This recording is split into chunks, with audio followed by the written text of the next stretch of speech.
In Unitarian Universalist congregations around the world, the symbol of the lighted flame in a chalice unites our members in worship and symbolizes our faith in action. It represents the warmth of community and the flame of hope. The flaming chalice, like our faith, stands open to receive new truths that pass the tests of reason, justice, and compassion.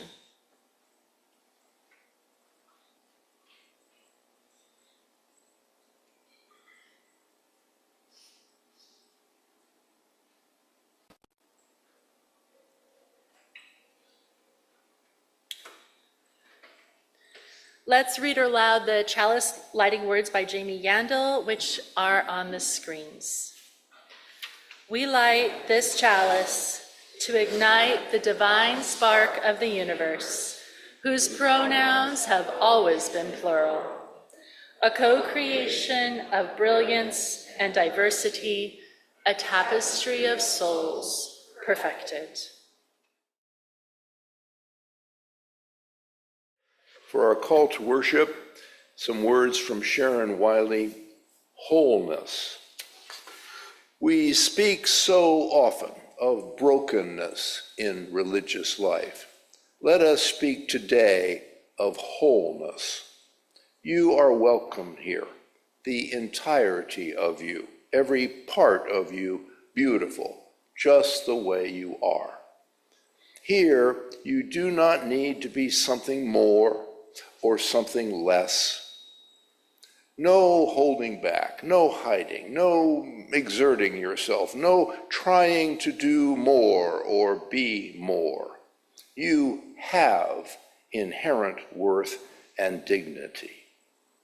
Nothing to prove here, nothing to prove to me or the person sitting next to you or to anyone. You don't have to try and be witty or more quiet or more outgoing. Every part of you is marvelous just as you are. You do not need to change anything about yourself to be welcome here. You are extraordinary. Every person here, different from each other, and beautiful in your own way, breathtaking. Let us worship together.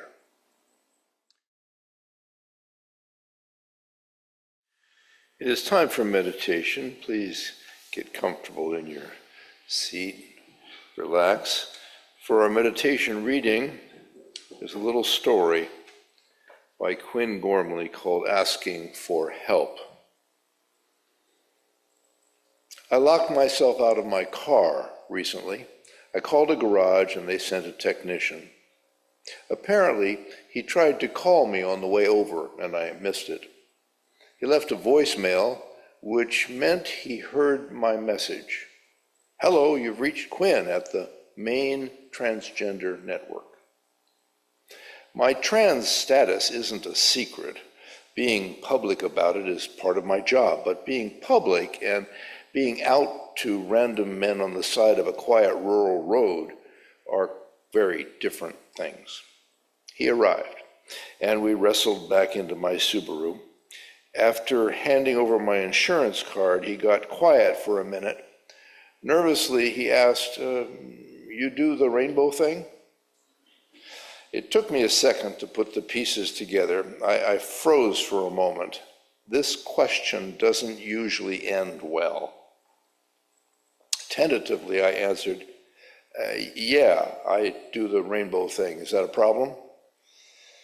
He shook his head and took a deep breath, and then he started to talk. His kid, who he had always known as his daughter, came out a few nights ago and wants to transition. He's very worried. He watches the news. He knows how trans kids get treated. I do too. I was a trans kid. I released the breath I'd been holding. This was a conversation I know how to have. We talked for a while about how cruel the world is, about how his kid might very well get hurt. Lots do. He's afraid to let them transition. But then we talked about how we can't control the world, His kid is different and might get hurt either way. So why not let them control what happiness they can? You can teach them how to handle the rest. We talked about how happy kids are safer kids because happy kids have adults they can ask for help. A hug, a trading of numbers, and a few tissues later, and he was on his way to the store to buy his son a clip-on tie and those Spider-Man shoes he didn't give him for his birthday. Sometimes the story does end well.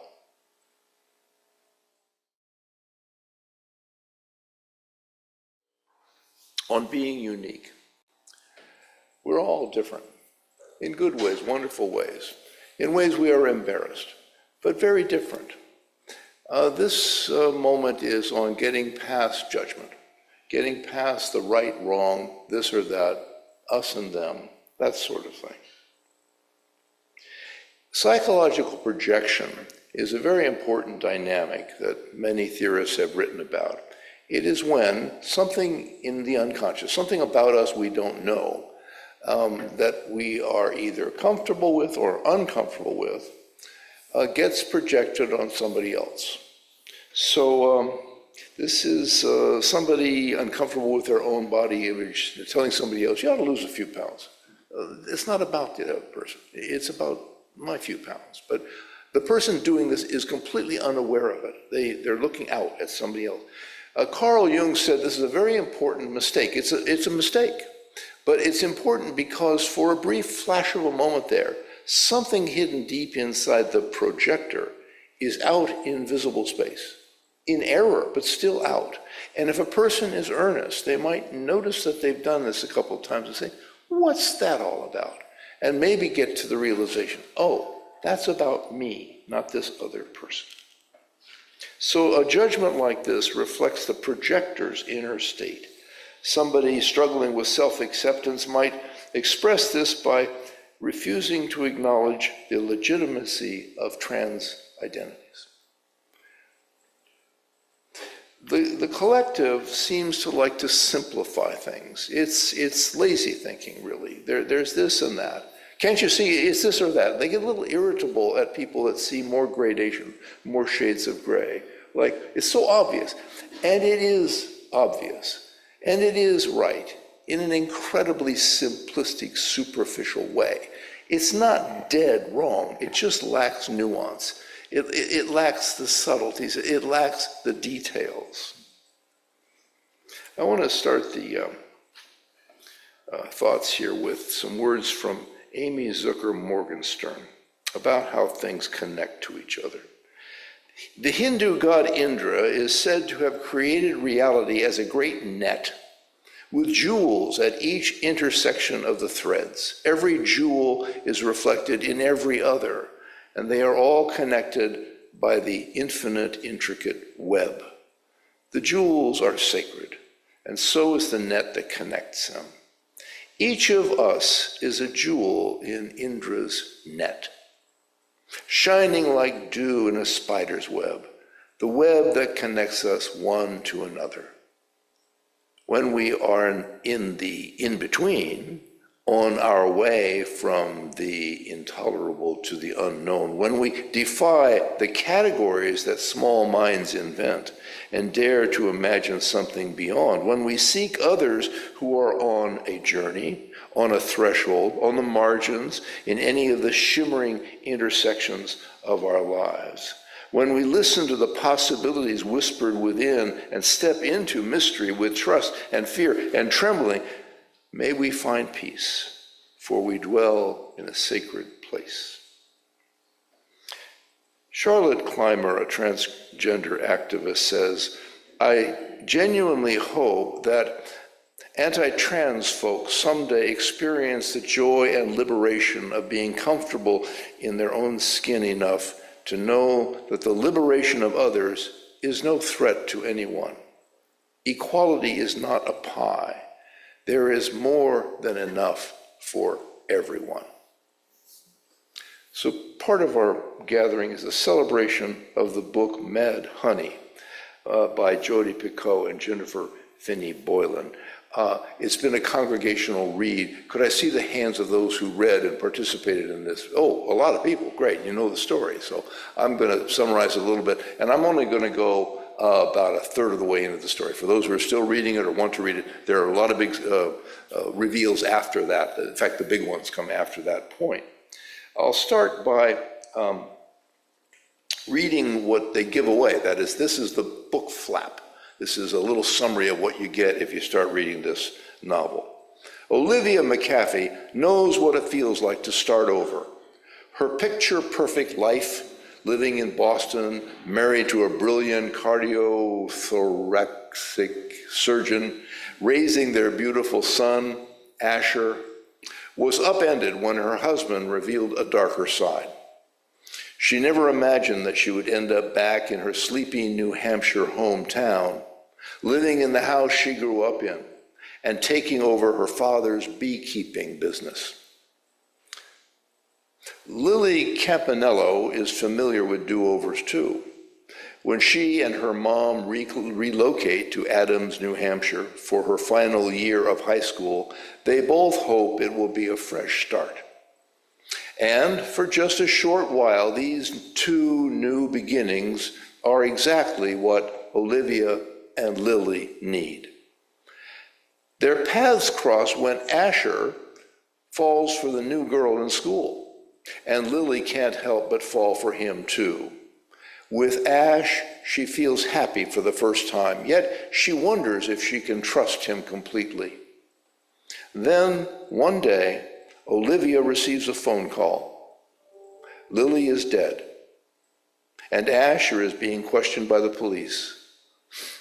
Olivia is adamant that her son is innocent, but she would be lying if she didn't acknowledge the flashes of his father's temper in Ash. And as the case against him unfolds, she realizes he's hidden more than he's shared with her. Good little jacket item there to get you interested. There's a lot of things to wonder about. We have a mystery novel. Why do we even have mystery? Why read books where somebody's dead and what?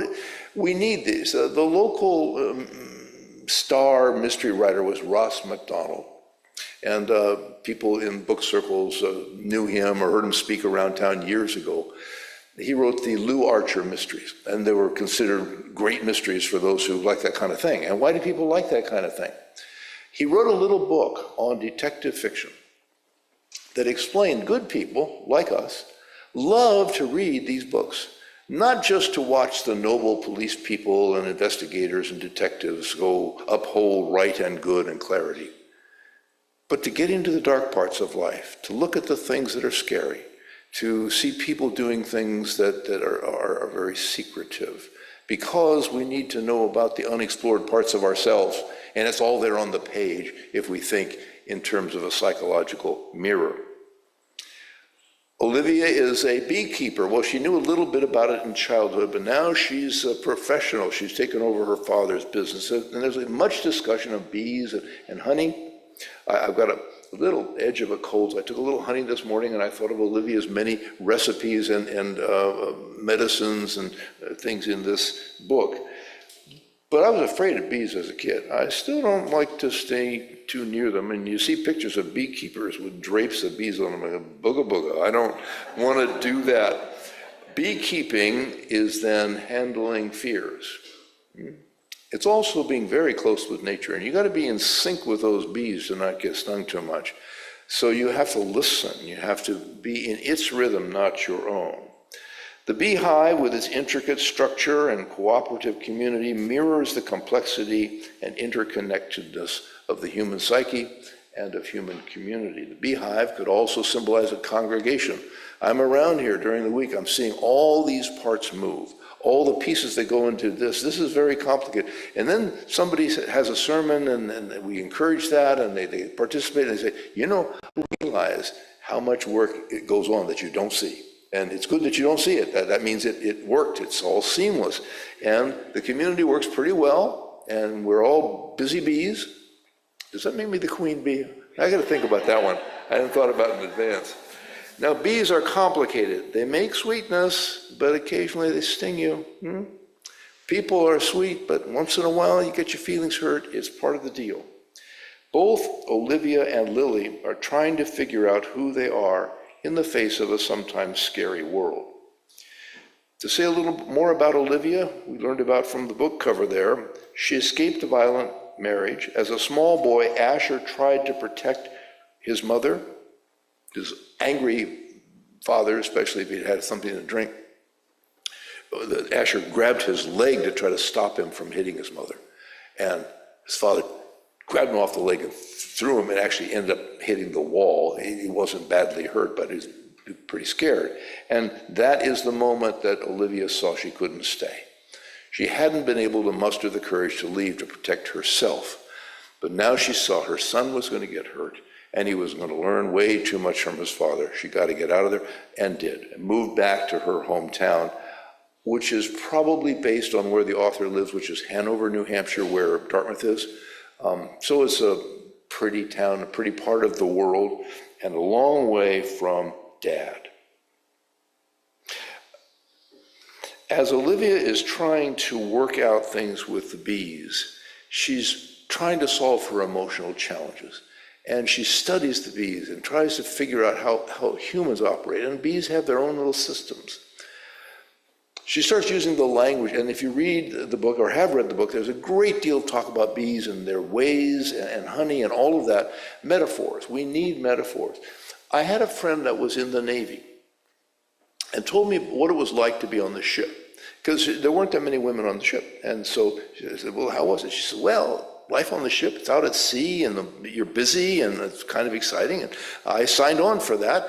The trouble was getting along with the sailors. All her shipmates were guys. They were guys. They were Navy guys. And, things would go on, and she'd try to sort it out in her very feminine way and got nowhere. She realized she had absolutely no idea what she was talking about.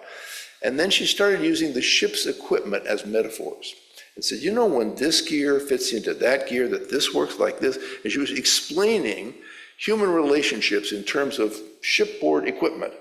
And they immediately got it. They got it every single time. It was not a language she had ever known before, but we need these metaphors. Olivia is able to grasp some of the complexities of the human experience by how bees handle challenges.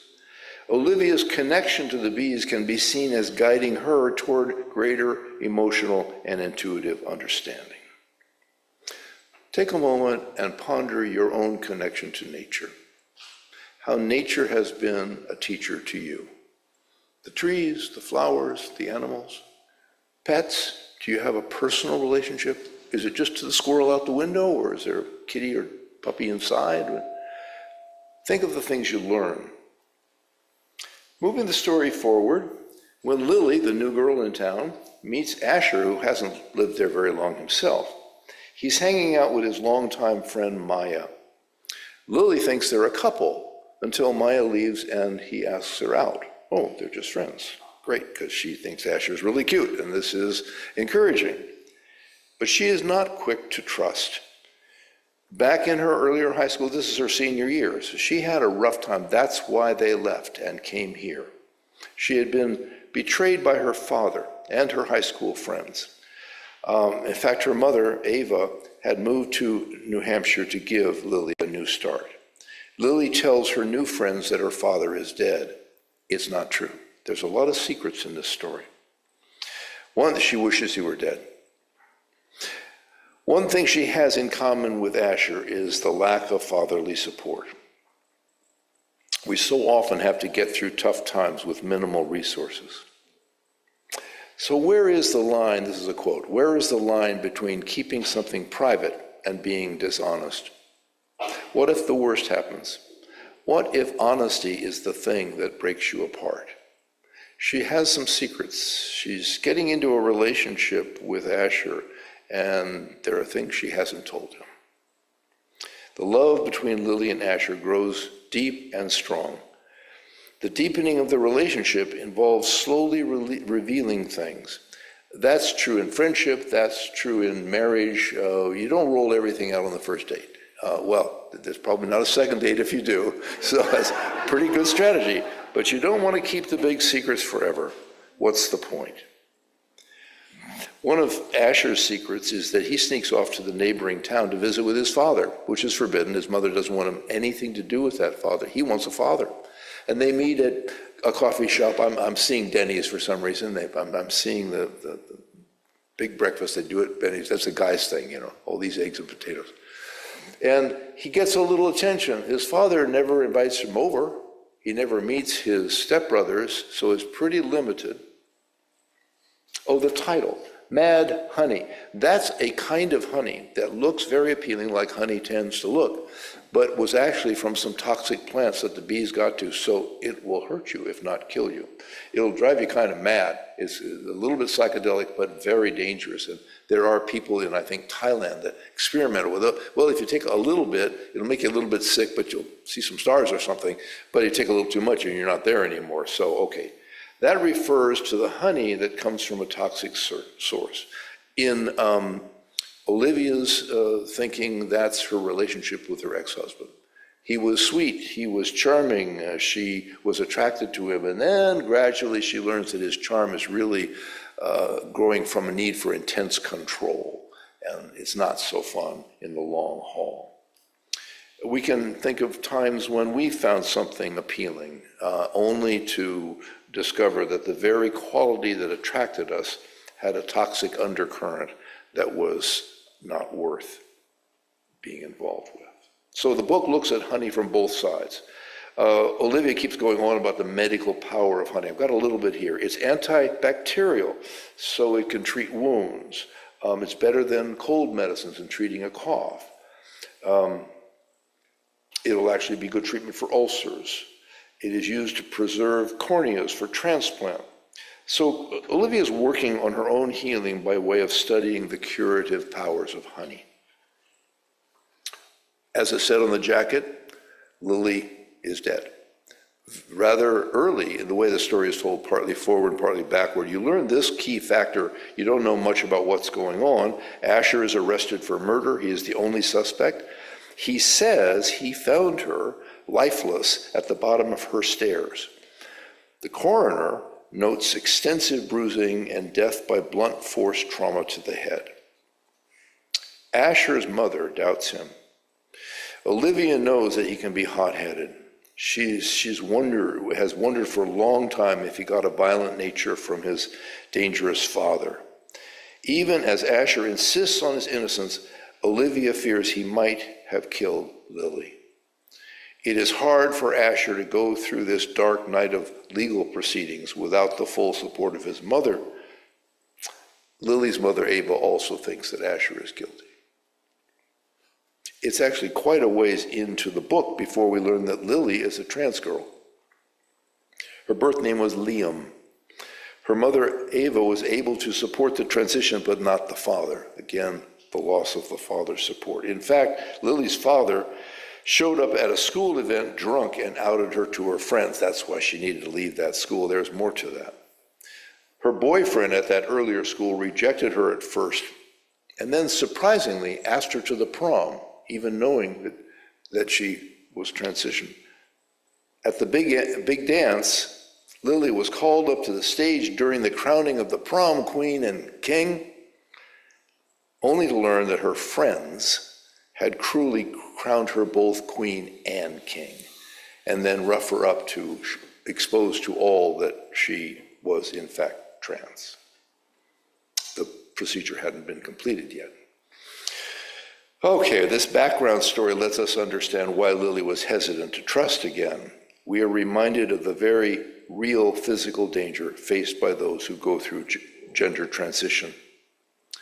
Shifting back to present time, and there's a good deal of shifting around in the way this book is put together, we now, in the current situation, learn that the prosecution's case against Asher is that he killed Lily on learning that she had not always been a girl. There have been high-profile murders of trans people that happened when others discovered the secret. It seemed like a solid theory of what had transpired. So the prosecution is thinking they're going to get a guilty verdict. The non-binary elements of the transgender idea can frighten people. I mentioned before, society, the cultural imagination tends to simplify things, tends to keep things easy to grasp. So there's male, there's female, and if you don't fit one of those, there's something wrong with you. That's it, bad.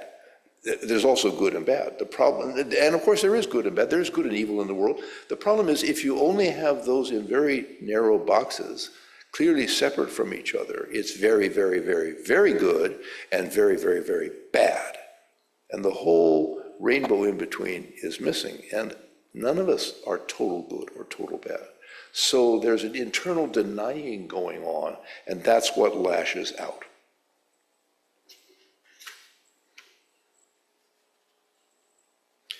It comes out that Asher had known for a long time that Lily had once been Liam. He did not take it well at first when Lily had revealed that she was trans. There's a great quote in the book. Here's what they do not tell you about falling in love. There's not always a soft landing beneath you.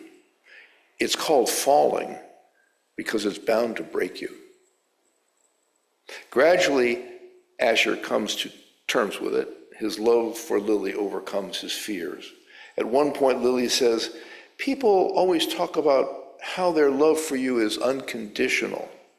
Then you reveal your most private self to them, and you find out there are many conditions to an unconditional love. The idea of unconditional acceptance is aspirational. We're not there. We're trying to move toward that. And we can confuse ourselves if we actually think we've achieved this very high standard of human tolerance. No, we are better, getting better all the time, but have not, in fact, improved ourselves to that degree. So they worked it out. They had been lovers, in fact. We gradually learned that Asher is, in fact, a gentle and compassionate young man. Asher had been loyally keeping Lily's secret. Quote from the book, there are some secrets that I think we are willing to take to the grave for the people we love. Oh, another secret had come out along the way when Lily told Asher that her father was not in fact dead, but had been so intense in his negative reaction to her idea of going through the transition that she had to get away from him. Asher, as an early Christmas gift, comes up with this notion of staging a reconciliation. He gets in touch with Lily's father. He kind of secretly gets them together. It's horrible. It was horrible. It was horrible. And Lily is furious with him. She wants nothing to do with him. Asher, again, was probably working out his own issue. He's hoping to do something like that with his father. That gets projected as if Lily would like that. No, Asher would like that. Don't do unto others as you would have them do unto you. Do unto others as they would have done unto them. Yeah, it takes a little more intuition, a little more empathy to get what that is. In spite of her tragic end, Lily's ability to face the hate and still honor her true self is inspiring. The story helps us understand what it is like to be transgender. Lily's physician is a trans woman herself. She explains that being trans is not about preferring to be that way. It's not like that at all. She puts it this way. Her name is Dr. Powers. I'd like to think about it in terms of handedness. If I asked you to sign your name with your non-dominant hand, it would feel weird. If I asked you to describe to me, you'd probably say things like, the pen doesn't fit comfortably in my hand, or it's awkward, or I have to try hard to make it legible, something I can do with my other hand effortlessly. It feels forced. Wonderful metaphor. I mean, it really gets into, it's not, oh, I'd like that better. It's like, I don't know how to do this, and that comes so easily. I want to do that instead. Oh, there's a good therapist in the story, which, as a recovering psychologist, I like. There's a transgender bookstore owner. Bookstore owners and librarians are among the heroes of our culture. Help is where you find it. One of the authors, Jodi Picoult, makes an observation in her author's notes at the end of the book. People want the world to be simple, but gender isn't simple. Not much. It's not simple as simple as someone might want it to be. In fact, it's complicated. There are whole spectrums of ways of being in the world. That is what makes it a blessing. Surely nature or God or the universe is full of miracles and wild inventions and things way beyond our understanding, no matter how hard we try.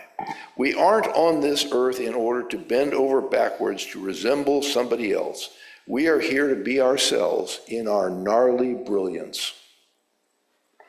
I want to conclude the analysis of Mad Honey with one of Olivia's observations about bees. There can only be one queen in a hive.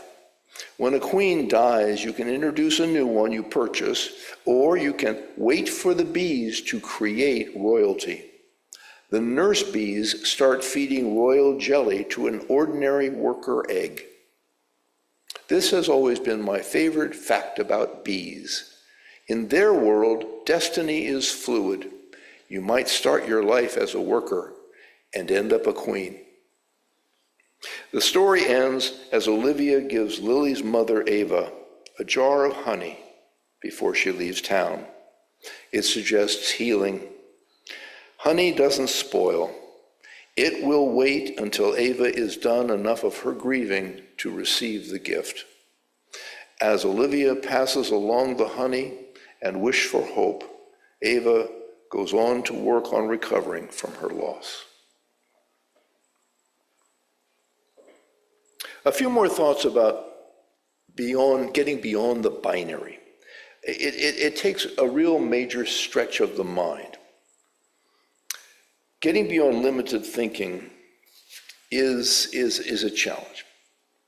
Just as gender is not limited to male or female, there exists a spectrum of identities outside the old boxes. Trans issues and the larger field of alternate gender identities is part of a societal tendency to simplify perception to the point of distortion. This is a far more complex reality.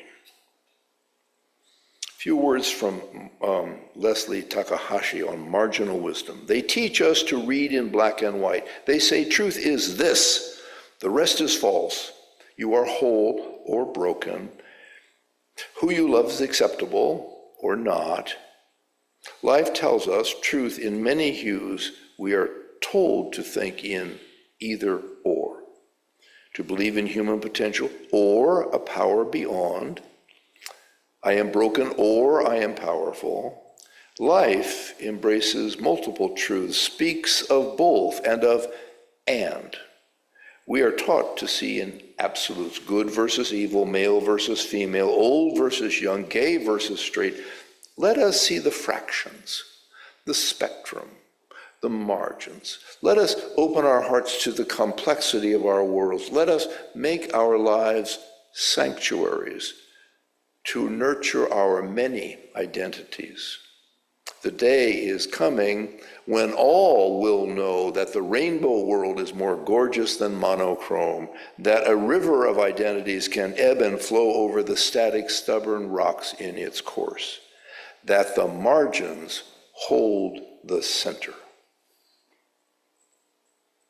Well, applying these ideas to our spiritual journeys, it is useful to notice that our profound experiences are multifaceted and cannot be easily categorized into simple binaries. If we seek our quest with open minds, willing to question assumptions and consider our alternative interpretations, it might include getting into conversations with people from different backgrounds. Listen to them. Investigate moments when elements from different traditions are blended. Appreciate the fluidity of spiritual identities, much as those beyond the simple boxes can appreciate the fluidity of gender identities. Some action steps. We stand to gain a lot by opening our minds and hearts to those who have been marginalized. Ideally, we are always working to broaden our awareness of the complexities of reality. There are some activities that can help us be aware of more dimensions. One I mentioned already. Connect with nature with great awareness. Observe the bees or the creatures. Let the natural world inspire your sense of connection to intricate ways of knowing. Engage in mindfulness, as in the Sangha that happens here on a regular basis. Deep breathing, cultivate the present moment awareness. Reflect on your personal truths and values. Journaling can help you explore the inner world more and notice that things aren't tidy. We are naturally messy in our processing of experience. And of course, cultivate compassion. Show kindness and empathy toward others, as Olivia does with her bees and with the community. Let compassion open your heart. Embrace your shadow. There are parts of ourselves we have repressed or simply never explored. It can lead to great self-awareness and greater acceptance of others. What we see in others that might be uncomfortable may be reminding ourselves of something we're simply uncomfortable about in ourselves. Trust your intuition. It can guide you toward appreciating the mysteries of life.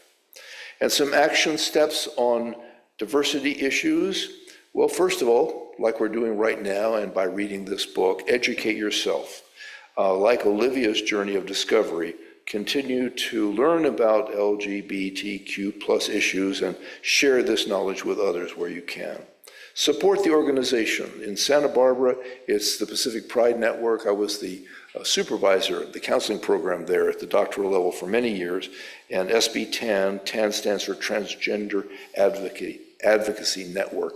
And these are fragile organizations that need support from the straight community as well as the various gay groups. We have no particular right to demand that others make sense. It is an unalienable human right to be contradictory. That is my own assertion. I wrote that down and I thought, oh, that sounds good. Remember, there are no limits on equality. Giving equal rights to trans persons does not take away rights from anyone else. Namaste. Blessed be. And so it goes.